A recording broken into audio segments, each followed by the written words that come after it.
오늘은 열왕기하 6장 14절부터 23절까지 하나님 말씀을 전하겠습니다. 여기서 보니까 14절에 왕이 이에 말과 병거와 많은 군사를 보내매 저희가 밤에 가서 그 성에 에워쌌더라 이렇게 했거든요. 그러니까 이 지금 엘리사를 잡으려고 도단까지 왔잖아요. 도단까지 왔는데 이 아람 왕도 그걸 알아요. 어떻게 하냐? 저 엘리사가 범상치 않다. 엘리사가 범상치 않다는 것을 알고 있기 때문에 엄청 많은 사람을 보낼 거예요. 객관적으로 본다 그러면은 객관적으로 보면은 선지자 한 명 잡으려고 부대 엄청 큰 부대를 보낸 거죠. 왜냐하면 도단성 전체를 이렇게 포위할 정도로 군사를 보냈으니까. 그러니까 참 어리석은 거죠. 어리석은 겁니다. 하나님과의 대적은 아예 엄두를 내지 말아야 되는데 그럼에도 불구하고 사람은 엄두를 내고 싶고 그렇잖아요. 그런 것도 만만치 않게 보이니까 엄청난 준비를 하는 것이고 실패를 아예 각오하는 거죠. 그래서 14절에 왕이 이에 말과 병거와 많은 군사를 보내매 저희가 밤에 가서 그 성을 에워쌌더라. 이 도단성을 다 에워쌌습니다.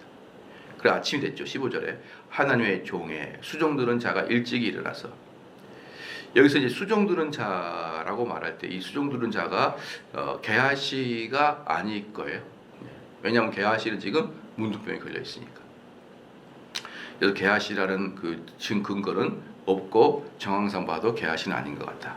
그럼 누구냐 그러면은 여러 그 선지 생도 중에 한 명, 그 중에 한 명이라 볼 수 있습니다.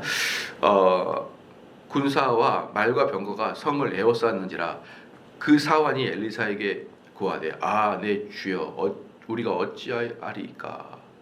그러니까 아침에 딱 보니까 군사들이 도단성을 완전히 탁 에워싸 있거든요.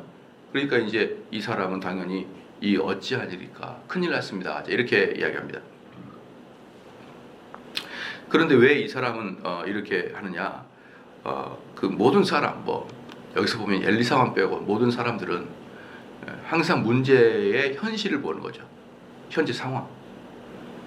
근데 현재 상황 뒤에 역사는 하나님의 어떤 역사에 대해서는 볼 수 있는 시각이 없는 거예요.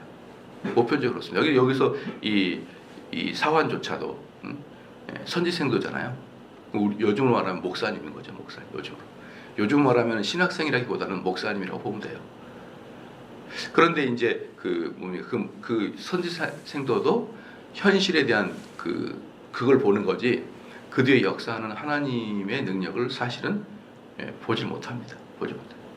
그러면 우리 일반 성도들이야 오죽하겠습니까? 항상 하나님 말씀이 훈련받고 있는 이 사환도 이렇게 될진데 보편적인 사람들은 당연히 문제가 발생하면은 문제부터 보는 거죠.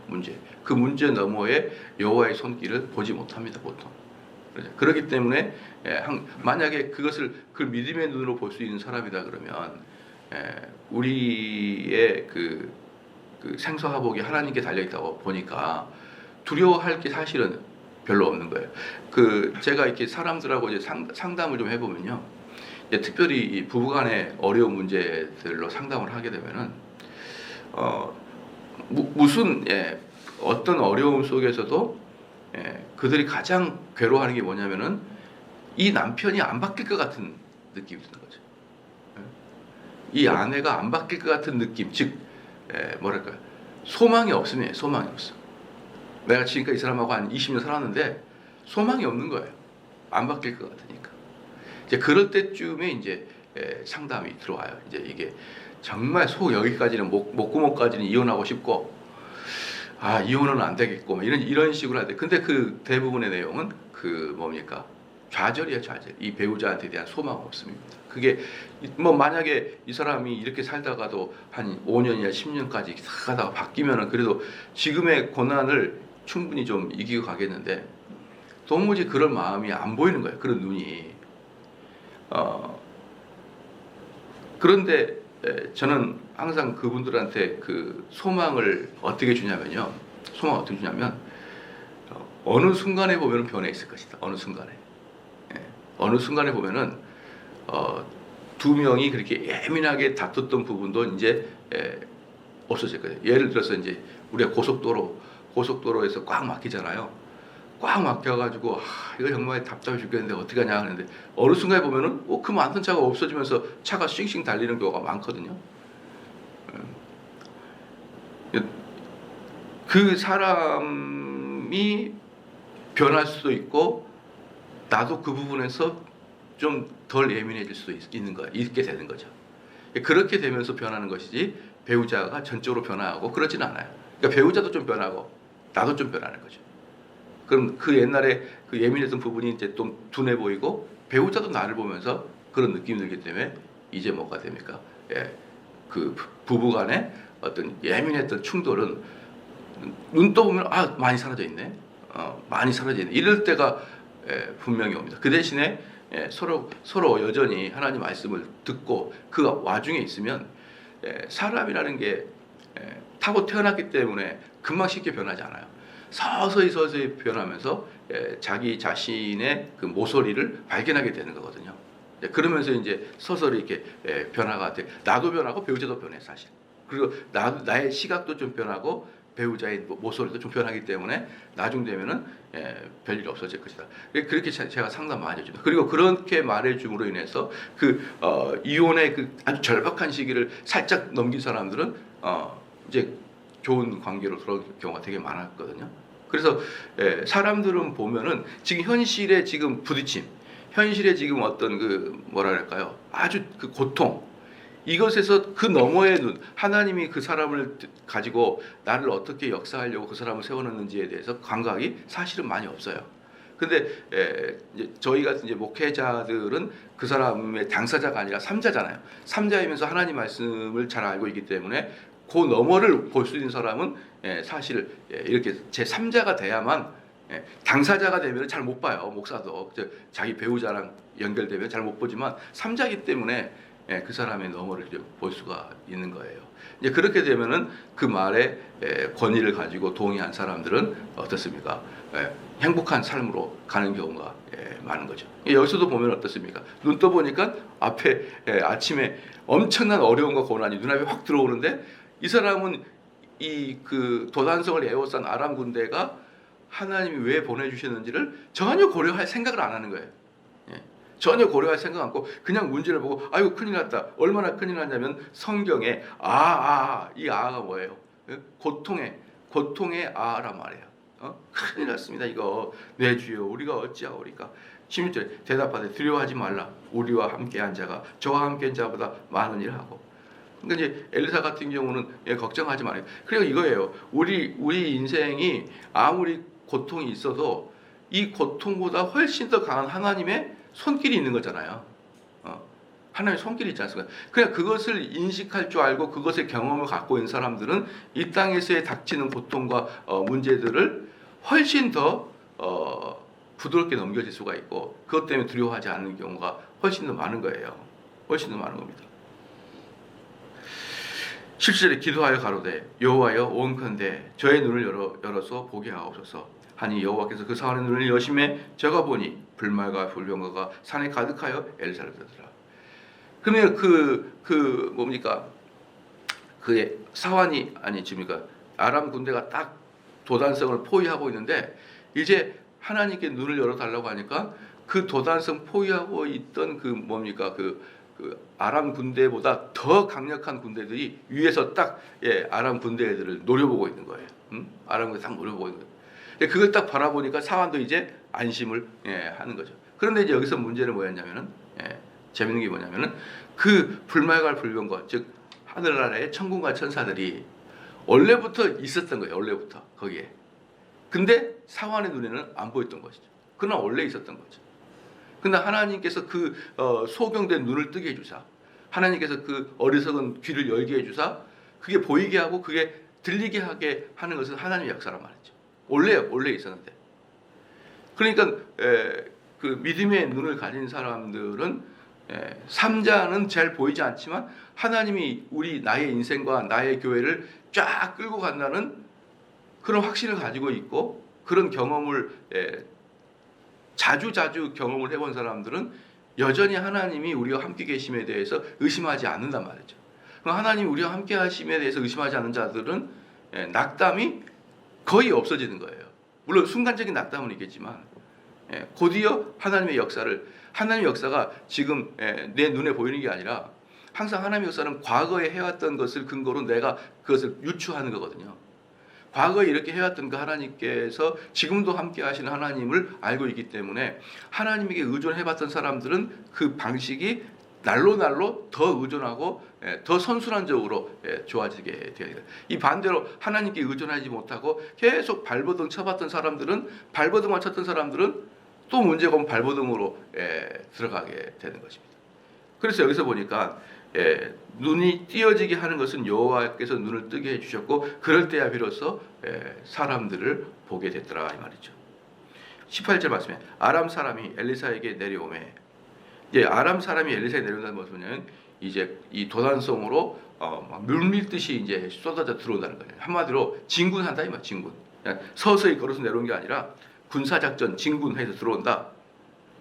내려오면 엘리사가 여호와께 기도하여 가로되 원컨대 저 무리의 눈을 어둡게 하옵소서 하며 엘리사의 말대로 눈을 어둡게 하니라. 여기서 이제 엘리사가 눈을 어둡게 되는데 이 어둡게 하는 것은 뭐냐면 장님으로 만든 게 아니고 흐릿하게 만든 거예요. 흐릿하게. 장님으로 만든 게 아니고 흐릿하게 만든 거예요. 왜 그러냐 그러면은요. 이제 여기 도단성에서 사마리아까지 엘리사가 데리고 가잖아요. 만약에 이 사람이 장님들이면 이 수많은 사람들 어때요? 안내해가지고 가야 돼요. 앞사람 어깨에 손 이렇게 해가지고 앞사람 어깨에 손에서 하는데 그러니까 껌껌한 장님이 아니라 흐릿한 안개와 같이 만들어 버린 거죠. 안개와 같이. 그러니까 어떻게 보면요, 말대로 그 눈을 어둡게 18절 말씀에 19절 말씀에 엘리사가 저에게 이르되 이는 그 길이 아니요 이는 그 성이 아니니 나를 따라오라. 그러니까 이제 갑자기 거기가 도단성인데 그 도단성은 아람 사람들의 지역이 아니잖아요. 지역이 아닌데 갑자기 이들이 엄청난 헤비한 안개를 맞이한 거죠. 엄청난 안개를 맞이한 겁니다. 그러니까 앞이 안 보이는 거예요. 앞이 안 보이니까 엘리사가 가가지고 지금 너희들 방향이 틀렸다 이렇게 얘기한 겁니다. 너희들 방향이 틀렸다 이렇게 얘기하니까 내가 너희를 인도하여 너희의 찾는 사람에게로 나아가리라 하고 저희를 인도하여 사마리아에 이르니. 그러니까 잘 따라와라 이러면서 길을 안내해 준 거예요. 길을 안내해 주는데 여기서 재밌는 게 뭐냐 그러면 지금 이 아람 사람들이 그 도단성에 놀러 온 거 아니잖아요. 놀러 온 거 아닌데 어떤 사람이 나타나 가지고 그 길이 아니야 나를 따라와. 그런데 군사 작전을 하는 사람들이 이것을 금방 믿어버려요. 그러니까 이런 게 바로 하나님께서 한 사람이나 한 단체를 패망으로 이끌게 하기 위해서 이런 순전하게 그냥 순수하게 믿어버리는 거예요. 순수하게. 여러분 사람은 순수하게 믿으면 안 되거든요. 사람은 언제든지 죄를 질 수 있는 가능성이 있기 때문에 사람에게는 순수하게 안 하고, 그리고 이런 전쟁과 같은 경우는 어떻습니까? 서로 속이고 속는 것이 여러분 전쟁 아닙니까? 여기 보면은요, 여러분 어떻게 생각합니까? 엘리사가 사실은 거짓말한 거거든요. 거짓말. 그러면 야 이거 거짓말 이렇게 해도 되냐? 그러면 실질적으로 거짓말이라는 게 뭐냐면 거짓말이란 그것은 진실을 알 권리를 가진 사람이 그에 대한 지식을 요구할 때 그 상황 속에서 그 사람을 의도적으로 속인 거예요. 즉 그 진실을 알 권리를 가진 사람, 그 당사자에게 어떻게 의도적으로 거짓말해서 그에게 손해를 끼치게 거짓말이다.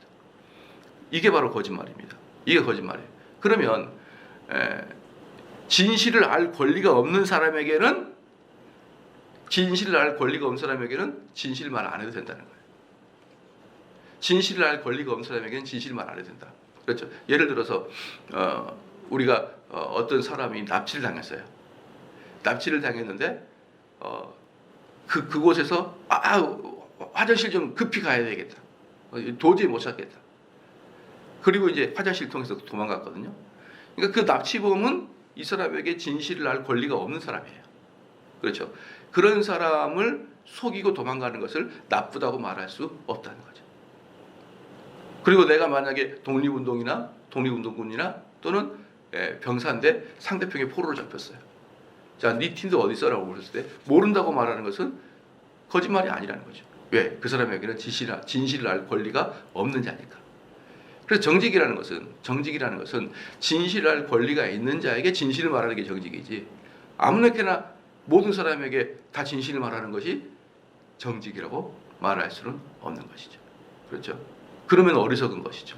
그러니까 여기서도 엘리사는 그 사람들은 도단성을 다 도단성에 엘리사와 싸움만 있겠냐고요. 그 잡으려고 그러면은 도단성에 있는 사람들을 얼마나 많이 죽여야 될까요? 그렇잖아요. 그러니까 엘리사는 이 사람들이 진실을 들어야 될 권리가 없고, 이 사람들에게는 전시에는 어때요? 얼마든지 속이는 게 전시에는 가능한 거예요. 전시에는 속이는 게 합법이란 말이에요. 그럼 이 사람들 어떻습니까?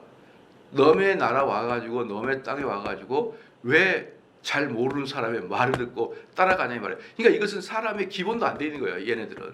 그러니까 바로 이런 것들이 내가 돌아보면 내가 그때 왜 그랬지? 아이고 내가 그때 귀신에 씌었지 라고 할 정도로 어처구니 없이 들어버린 겁니다. 어처구니 없이 그들의 말을 믿어요. 돌아보면 내가 그 사람 말을 왜 믿었지 해요. 그게 바로 하나님이 한 인생과 한 단체를 무너뜨리게 하는 그 어리석은 마음을 주심인 것입니다. 그러니까 이들은 생판 모르는 어떤 노인이 와가지고 나를 따르라. 내가 그 성이 너희가 가려고 한 성이 아니다. 이렇게 하면서 끌고 가니까 줄줄줄줄줄 새끼줄 엮듯이 끌려가는 거예요. 그렇게. 이게 어리석음이죠. 이건 순수함이 아니라 어리석음이죠. 그래서 엘리사가 저에게 이르되 이는 그 길이 아니요 이는 그 성도 아니니 나를 따라오라. 내가 너희를 인도하여 너희의 찾는 사람에게로 나아가리라 하고 저희를 인도하여 사마리아로 이르리라. 그러니까 이게 지금 안개에 푹 쌓여가지고 사방이 분간하지 못할 지경인 거예요. 분간하지 못한 거예요. 그러니까 데리고 오니까 주변 지형도 보이지 않고, 주변 지형도 보이지 않고 아무것도 안 보이는 거예요. 줄줄줄 따라와요. 그런데 문제 보십시오. 이 도단성이 바로 눈앞에 있었어요. 도단성이 눈앞에서 야 치러 가자 내려가 막 쏜새같이 내려오는데 안개가 꽉 찼다고 생각해봐요. 그럼 여기서 줄줄줄 새끼줄 엮듯이 끌고 가면은 사마리아까지 얼마나 멉니까? 이게 수상하다 이런 느낌을 들어야 되는데 하나도 그런 느낌을 안 가진 거예요. 이게 우리가 저기 좀 가까웠었는데 군사작전 할 때 충분히 조사하고 갔고 다 가까웠었는데 왜 이렇게 멀지? 이런 생각을 해야 될 거 아닙니까? 그런데 이 어리석은 자들이 적지에 와가지고 이름 모를 사람의 말을 듣고 줄줄 따라오는 것은 어때요? 그들의 마음을 우매하게 하신 하나님의 역사란 말이죠.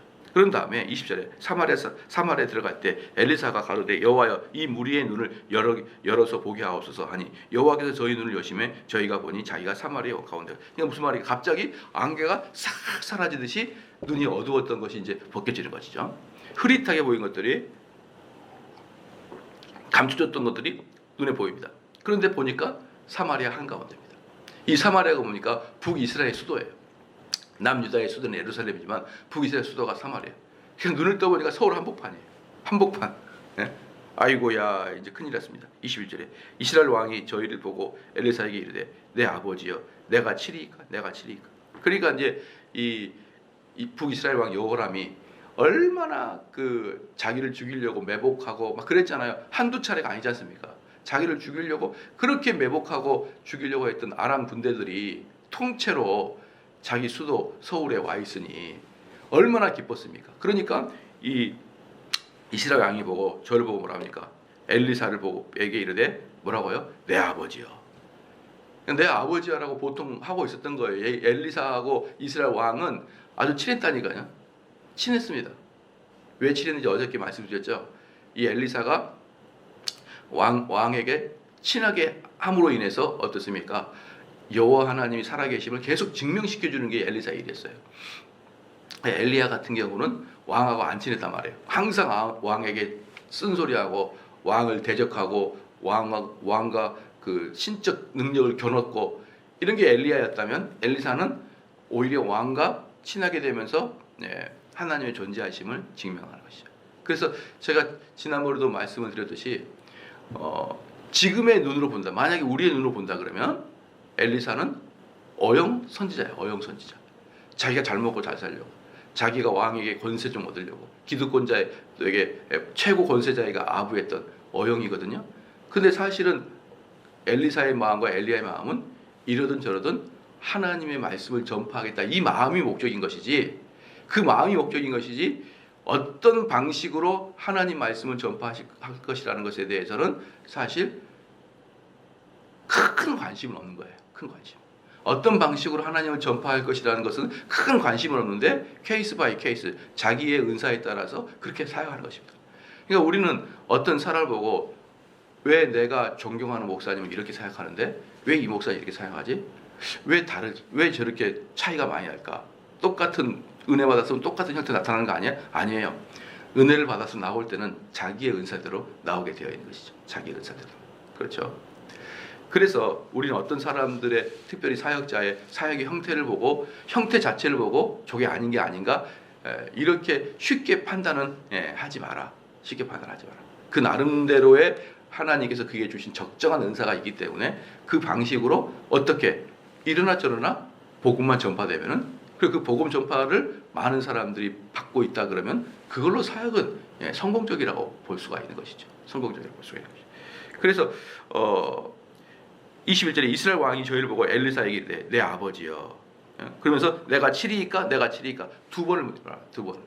그러니까 지금 이 여호람 왕은 이 군사들을 죽이고 싶은 마음이 엄청나게 목에까지 차 있던 거예요. 이 녀석들을 얼마나 나를 괴롭혔는데 틈만 나면 나를 암살하려고 길거리 매복하고 숨어있는 이 얘네들이 단체로 어마어마한 군대가 수도성 사마리아 안으로 쑥 들어왔으니 이것들을 그냥 그 자리에서 학살을 해버리면 끝나잖아요. 그러니까 죽이고 싶어서 두 번이나 물어보니까 20절 대답하되 치지 마소서. 칼과 활과 사로잡은 자인들 어찌 치리까? 떡과 물을 그 앞에 두고 먹고 마시게 하고 그 주인에게도 돌려보내소서. 여기서도 보면은 뭡니까? 만약에 여기서 여호람이 친다. 그럼 그때는 아람 군대와 이스라엘의 싸움이 돼요. 근데 현재까지는 아람 군대와 여호와의 싸움이었어요. 근데 그것을 마지막에 아람 군대와 이스라엘의 싸움으로 바꿔버리면 안 됩니다. 그렇기 때문에 엘리사는 치지 마소서. 놔두서 이것은 너의 싸움이 아니라 하나님 싸움. 당신이 마지막에 왜 숟가락을 올립니까? 이게 처음부터 끝까지 다 하나님 건데. 그거거든요. 그리고 이제 그러면은 이것도 마찬가지입니다. 목사님 그 군대를 잡아서 전멸을 시켜야 돼요. 어떤 사람은 전멸을 시켜. 특히 다윗 같은 경우 전멸을 시켰거든요. 근데 여기서 엘리사 같은 경우는 살려더라. 또 여호수아는 여리고 성을 돌 때 전멸을 시켰어요. 전멸. 예? 근데 여기서 살려달라. 그럼 이 기준이 뭐냐? 이것도 케이스 바이 케이스입니다. 그렇죠? 기준이 없는 거예요. 목표는 뭡니까? 시작. 더 이상 침입하지 못하도록. 그들이 하나님의 살아계심을 알고 더 이상 침입하지 못하는 게 목표고, 그리고 그들이 하나님의 존재하심을 깨닫게 하는 것이 가장 궁극적인 목표죠. 그러니까 23절에 왕이 위하여 식물을 많이 베풀고 저희가 먹고 마시매 놓아 보내니 저희가 그 주인에게 돌아가니라. 이로부터 아람 군사의 부대가 다시는 이스라엘 땅에 들어오지 못하니라. 다시는 들어오지 못한다는 것은 뭐냐면 영원히 들어오지 못한다는 게 아니라 요 세대 때까지는 들어오지 않았다. 이 세대 때까지 들어오지 않았다는 것이죠. 그래서 또 24절로 또 쳐들어오거든요. 그러니까 우리가 성경을 여러분 볼 때 제일 주위에서 볼 게 뭐냐 그러면은 그 어떤 사건들이 있잖아요. 이 성경은 어떤 사건이 있어요. 그 사건은 항상 여러분의 신앙생활에 모범이 되면 안 돼요. 왜? 그 사건은 그때그때 하나님께서 대처하는 방법이 달라요. 그래서 우리 성도들은 뭐 이런 열왕기서 같은 거나 역사서잖아요. 열왕기서나 이런 여호수아나 사사기나 또는 사도행전이나 이런 걸 보면서 여러분의 삶의 패턴을 만들면 안 됩니다.